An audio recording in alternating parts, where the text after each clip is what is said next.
So, very good afternoon, everybody. It's a pleasure to be here. I'm Alessandro Sparacio, a research scientist in A*STAR, and today I will share how self-administered mindfulness intervention reduced stress in a large randomized control study I conducted some time ago. But before arriving to that, I will present what is mindfulness. So mindfulness is a type of meditation that emphasizes attention to the present moment with a non-judgmental attitude and with acceptance of inner thoughts. Mindfulness is a way to be more fully in the present moment and reduces stress because it fosters resilience and improves emotional regulation skills of individuals.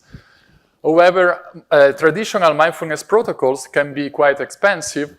Because of this reason, self-administered interventions are on the rise in terms of popularity.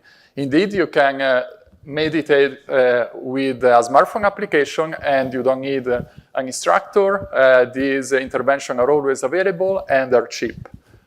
Because these self-administered mindfulness interventions are relatively new, it's important to understand whether they are truly effective in reducing stress. As we conducted a meta-analysis that yielded mixed results, we decided to follow up with a big multi-site study in which we tested the efficacy of 4 different self-administered mindfulness exercises. So we ended up with selecting 4 exercises from the plethora of those available, and we arrived to this list by consulting experts and by conducting a literature review. So those exercises are body scan, loving kindness, mindful walking, and mindful breathing.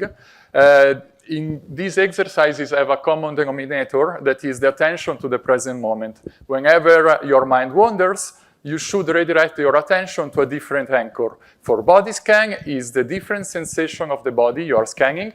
For mindful breathing, for instance, is the rhythm of your breath. Whenever you are distracted, go back to the present moment. We also had an active control conditions in which participants listened to a story that was emotionally neutral. So, as I said, the experiment was multi-site, decentralized, and fully online. Participants accessed the experiment via Qualtrics link, and then they answer questions related to neuroticism, because we thought that neuroticism would have moderated the relationship between mindfulness and the stress response.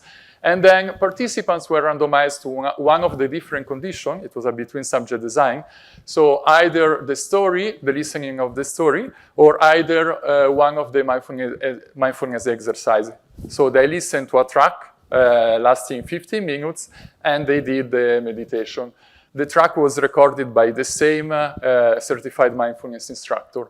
Immediately after the experimental condition or the control, they answer questions related to their self-reported levels of stress, answering the stay.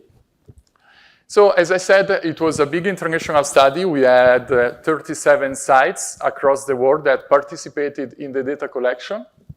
The majority of them came from the US, and participants needed to be fluent English speakers because the audio track were in English, and we wanted them to be less stressed and not more stressed in a way that they were listening to a language they didn't know. So we found that each mindfulness exercise reduced stress compared to the control after analyzing with Bayesian mixed effect models, and we found that the condition with the strongest effect was body scan across all the other conditions. So we can conclude that each of these self-administered mindfulness exercises was effective in reducing acute stress compared to the control. However, the big limitation of this study is that we could not really fully disentangle true effect or demand effect, meaning that participants could have felt less stress, not because of the active components of mindfulness, but because maybe of the expectation of the stress-relieving effect coming from a meditation-like activity.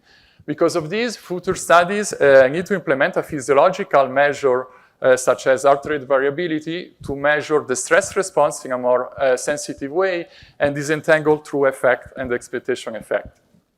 So despite this limitation, the high power of this study and the pre-registration underscore the potential of self-administered intervention as an effective tool to reduce stress. And those interventions are non-pharmacological, cheap, and available, so are particularly appealing to people that may lack time and resources to afford pricier treatments. So thank you so much for listening. And I will be happy to answer your question. Okay.